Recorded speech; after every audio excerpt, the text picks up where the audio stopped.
صلی اللہ علیہ نبی المی وآلہ وبارک وسلم صلی اللہ علیہ وسلم علیکہ یا رسول اللہ یا حبیب اللہ صلی اللہ تعالی علیہ وسلم تلک حدود اللہ ومن یطع اللہ ورسولہ یدخلہ جنات تجری من تحتہا الانہار خالدین فیہا وذالک فوز العظیم ومن یعص اللہ ورسولہ ویتعد حدودہ یدخلہ نارا خالدا فیہا ولہ عذاب مہین۔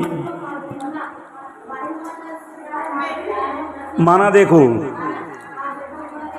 یہ اللہ کی حدیں ہیں اور جو اللہ اور اللہ کے رسول کی اطاعت کرے، تلک حدود اللہ، یہ اللہ کی حدیں ہیں۔ ومن یطع اللہ ورسولہ، اور جو اللہ اور اللہ کے رسول کی اطاعت کرے تو اللہ اسے جنتوں میں داخل فرمائے گا۔ یدخلہ جنات تجری من تحتہا الانہار، تو اللہ تعالیٰ اس کو جنتوں میں داخل فرمائے گا جن کے نیچے کیا ہے، نہریں بہ رہی ہیں، ہمیشہ ان میں رہیں گے۔ خالدن فیہا من تحتہا الانہار، خالدن فیہا، وہ ہمیشہ اس میں رہیں گے۔ وذالک الفوز العظیم، اور یہی بڑی کامیابی ہے۔ اس کے بعد ومن یعص اللہ ورسولہ ویتعد حدودہ یدخلہ نارا خالدا فیہا ولہ عذاب مہین، اور جو اللہ اس کے رسول کی نافرمانی کرے اور اس کی تمام حدوں سے گزر جائے تو اللہ اسے آگ میں داخل کرے گا، یعنی جہنم میں داخل فرمائے گا، جس میں وہ ہمیشہ رہے گا، اور اس کے لیے رسوا کن عذاب ہے۔ اب آگے دیکھو، ومن یطع اللہ ورسولہ یدخلہ جنات، اور جو اللہ اور اللہ کے رسول کی اطاعت کرے تو اللہ اسے جنتوں میں داخل فرمائے گا۔ اس آیت میں سید المرسلین صلی اللہ تعالی علیہ وسلم کی اطاعت پر جنت کا وعدہ کیا گیا ہے، جنت کا وعدہ ہے، اور اگلی آیت میں حضور پر نور صلی اللہ تعالی علیہ وسلم کی نافرمانی پر جہنم کی وعید ہے۔ اس سے معلوم ہوا کہ سرکار دو عالم صلی اللہ تعالی علیہ وسلم کی اطاعت کیا ہے، کیا ہے، فرض ہے، اور آپ صلی اللہ تعالی علیہ وسلم کی نافرمانی کیا ہے، حرام ہے، اور کسی بھی حد شرعی کو توڑنا کیا ہے، حرام ہے۔ لیکن تمام حدود کو توڑنے والا کیا ہوگا، کافر ہی ہے، یعنی جو ایمان کی حد بھی توڑ دیتا ہے، اور اگلی آیتوں میں یہی مراد ہے، کیونکہ وہاں نافرمان کے لیے ہمیشہ جہنم میں داخلی کی وعید ہے، اور جہنم میں ہمیشہ کافر ہی رہے گا، مسلمان نہیں رہے گا۔ جہنم میں کون رہے گا، کافر ہی رہے گا ہمیشہ ہمیشہ، مسلمان نہیں رہے گا۔ اس آیت کریمہ سے یہی ہم کو سبق ملا۔ تو اللہ اور اللہ کے رسول صلی اللہ تعالی علیہ وسلم کی پیروی اور ان کی اتباع ہمارے لیے ضروری ہے، جیسا کہ ابھی مشکات میں پڑھی، مشکات میں یہ پڑھنا کہ اللہ اور اللہ کے رسول صلی اللہ تعالی علیہ وسلم کا اتباع ہمارے لیے ضروری ہے، اور قرآن بھی یہی کہتا ہے ومن یطع اللہ ورسولہ، اللہ اور اللہ کے رسول صلی اللہ تعالی علیہ وسلم کی اتباع کرنا ہمارے لیے ضروری ہے۔ یدخلہ جنات، تب جا کر جنت مل سکتی ہے، اللہ کی رضامندی حاصل ہو سکتی ہے، اللہ کے رسول صلی اللہ تعالی علیہ وسلم کی رضامندی حاصل ہو سکتی ہے۔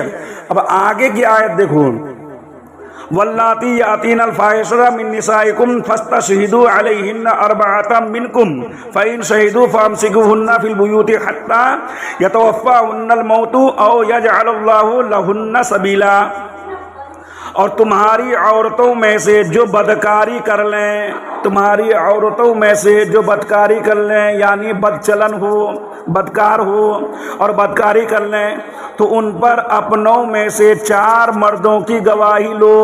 اپنوں میں سے 4 گواہی، 2 گواہی نہیں بلکہ 4 گواہی لو۔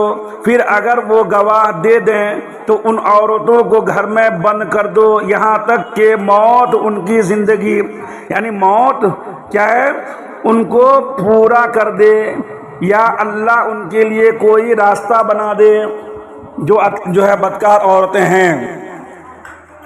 اس کے تعلق سے یہاں پہ ذکر کیا گیا ہے فاستشہدوا علیہن اربعۃ منکم، ان پر اپنوں میں سے 4 مردوں کو گواہی لو، مسلمانوں میں سے جو عورتیں زنا کا ارتکاب کریں، دھیان سے سننا، مسلمانوں میں سے جو عورتیں زنا کا ارتکاب کریں ان کے بارے میں حکم دیا گیا، بیٹھو ابھی بیٹھو، مسلمانوں میں سے جو عورتیں زنا کا ارتکاب کریں ان کے بارے میں حکم دیا گیا کہ ان پر زنا کے ثبوت کے لیے 4 مسلمان مردوں کا گواہ ہونا ضروری ہے جو عورتوں کے زنا پر گواہی دیں۔ اور ایک قول یہ بھی ہے کہ یہاں حکام سے خطاب ہے، یعنی وہ 4 مردوں سے گواہی سنیں۔ زنا کے ثبوت کے لیے گواہی کیا ہے؟ شرط ہے۔ تو زنا کے ثبوت کے لیے گواہی کی شرائط کیا ہے کہ زنا کا ثبوت گواہی سے ہو تو ضروری ہے کہ زنا کے گواہ 4 عاقل بالغ مسلمان مرد ہوں، کوئی عورت نہ ہو۔ عورت اگر کوئی گواہی دے رہی ہے تو اس کی گواہی نہیں مانی جائے گی، بلکہ مرد کا ہونا ضروری ہے۔ زنا کے لیے گواہی مرد کا ہونا ضروری ہے، چاروں نیک اور متقی ہوں اور انہوں نے ایک وقت معین میں زنا کا یوں مشاہدہ کیا ہو جیسے سرما دانی میں سلائی، اور یہ بھی 4 گواہ حلف شرعی کے ساتھ گواہی دیں۔ اگر ان میں سے ایک بات بھی کم ہوئی تو زنا ثابت نہیں ہوگا، اور گواہی دینے والے شرعاً 80 کوڑوں کے مستحق ہوں گے۔ اگر کوئی کیا نام کہتا ہے جھوٹی گواہی دے گا تو گواہ دینے والے کے اوپر بھی کوڑا برسایا جائے گا، تم نے غلط گواہی کیوں دی، کیونکہ یہاں زنا کا معاملہ ہے اور زنا کے لیے 4 گواہی شرط ہے، اور زنا کوئی ایسی ویسی کوئی چیز نہیں ہے، زنا کوئی ایسا ویسا معاملہ نہیں ہے۔ اس لیے اللہ تعالیٰ نے فرما دیا واللاتی یاتین الفاحشۃ من نسائکم فاستشہدوا علیہن 4 منکم فإن شہدوا فامسکوہن فی البیوت حتی یتوفاہن الموت او یجعل اللہ لہن سبیلا۔ تو اللہ تبارک و تعالیٰ نے قرآن مجید میں فرما دیا زنا کے تعلق سے، تو زنا کے تعلق سے یہ ہے کہ 4 مرد متقی ہو، پرہیزگار ہو، عاقل ہو، بالغ ہو، لیکن مرد ہی ہو اور عورتیں نہ ہو۔ فَأَمْسِكُوهُنَّ فِي الْبُيُوتِ سے ان عورتوں کو گھر میں بند کر دو۔ زانیہ عورت کو موت آنے تک گھروں میں قید رکھنے کا حکم زنا سے متعلق کوڑوں اور رجم کی سزا مقرر ہونے سے پہلے تھا۔ جب زنا کی حد کے بارے میں احکام نازل ہوئے تو یہ حکم کیا ہو گیا؟ منسوخ ہو گیا۔ کیا ہو گیا؟ منسوخ ہو گیا۔ زنا اور قذف کی سزا کا بیان سورہ نور میں پڑھ چکی ہو، تم لوگ پڑھیے کہ نہیں؟ پڑھایا تھا کہ نہیں ہے؟ پڑھایا تھا، یاد ہے؟ ہاں تو اس کو بھی دیکھ لینا، یہ سورہ نساء سورہ نور میں اس کو پڑھا دیا ہوں۔ آیت نمبر 2 بھی ہے اور آیت نمبر 4 میں بھی ہے۔ آیت نمبر 2 اور آیت نمبر 4 آج دیکھ لینا، ٹھیک ہے؟ کہ زنا کا جو سزا ہے اور زنا کے بارے میں جو حد ہے اس کی حد کیا ہے۔ بہرحال زنا کی مذمت کے بارے میں کون سی حدیث اور کون سے احکام ہیں، میں آج اس کو تھوڑا بیان کر دوں۔ اس آیت میں زنا کرنے والوں کی سزا سے متعلق بعض احکام یہاں پہ بیان کیا جا رہا ہے۔ اس مناسبت سے ہم یہاں زنا کی مذمت پر 4 احادیث جو اللہ کے رسول صلی اللہ تعالیٰ علیہ وسلم نے بیان فرمایا ہے کہ مسلمانوں پر زنا کی قباحت و برائی مزید واضح ہو اور اس برے فعل سے بچنے کی لوگ کوشش کریں۔ اللہ کے رسول صلی اللہ تعالیٰ علیہ وسلم نے جو زنا کی مذمت کے بارے میں حدیث بیان فرمایا ہے وہ یہ ہے کہ حضرت ابو ہریرہ رضی اللہ تعالیٰ عنہ سے روایت ہے، حضور نبی کریم صلی اللہ تعالیٰ علیہ وسلم نے ارشاد فرمایا جو عورت کسی قوم میں اس کو داخل کر دے جو اس قوم سے نہ ہو، یعنی زنا کرایا یا اس سے اولاد ہوئی، تو اسے اللہ تبارک و تعالیٰ کی رحمت کا حصہ نہیں ملے گا، اللہ تعالیٰ اسے جنت میں داخل نہ فرمائے گا۔ یہ اللہ کے رسول صلی اللہ تعالیٰ علیہ وسلم نے بیان فرمایا۔ اور دوسری حدیث یہ ہے کہ حضرت عبداللہ ابن عباس رضی اللہ تعالیٰ عنہما سے روایت ہے، رسول اللہ صلی اللہ تعالیٰ علیہ وسلم ابھی بیٹھو میں پڑھا رہا ہوں۔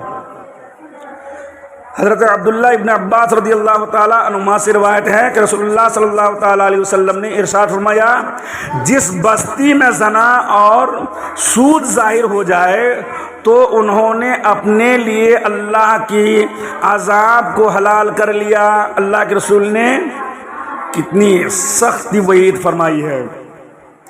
اور تیسری حدیث کیا ہے؟ غالباً حضرت عمر ابن عاص سے ہے، روایت ہے کہ نبی کریم صلی اللہ تعالیٰ علیہ وسلم نے ارشاد فرمایا، جس قوم میں زنا ظاہر ہوگا وہ قحط میں گرفتار ہوں گی، اور جس قوم میں رشوت کا ظہور ہوگا وہ ظلم میں گرفتار ہوں گی۔ اور چوتھی حدیث یہ ہے کہ حضرت بریدہ رضی اللہ تعالیٰ عنہ سے روایت ہے کہ سرکار دو عالم صلی اللہ تعالیٰ علیہ وسلم نے ارشاد فرمایا، ساتوں آسمان اور ساتوں زمینیں بوڑھے زانی پر لعنت کرتی ہیں، اور زانیوں کے شرمگاہ کی بدبو جہنم والوں کو ایذا دیں گی۔ کتنی سختی ہے زنا کے تعلق سے، تو آج تو بالکل عام ہو گیا ہے، لوگ اس پر جو ہے ان کی مذمت اور اس کو کچھ جو ہے غلط سمجھتا ہی نہیں ہے۔ آج بوڑھا ہو یا جوان ہو، 80 سال کا بوڑھا بھی ٹیڑھا نظر سے دیکھ رہا ہے۔ میں نے یہ کہا تھا کہ 60 سال کا 50 سال کا بوڑھا، 60 سال 70 سال کا بوڑھا کو دیکھو، وہ بھی جو ہے ٹیڑھی آنکھوں سے اور ٹیڑھی نظر سے دیکھ رہا ہے۔ تو اللہ کے رسول صلی اللہ تعالیٰ علیہ وسلم نے زنا کو کس طریقے سے بدتر قرار دیا، تو اس سے ہمیشہ ہمیشہ انسان کو بچنا چاہیے۔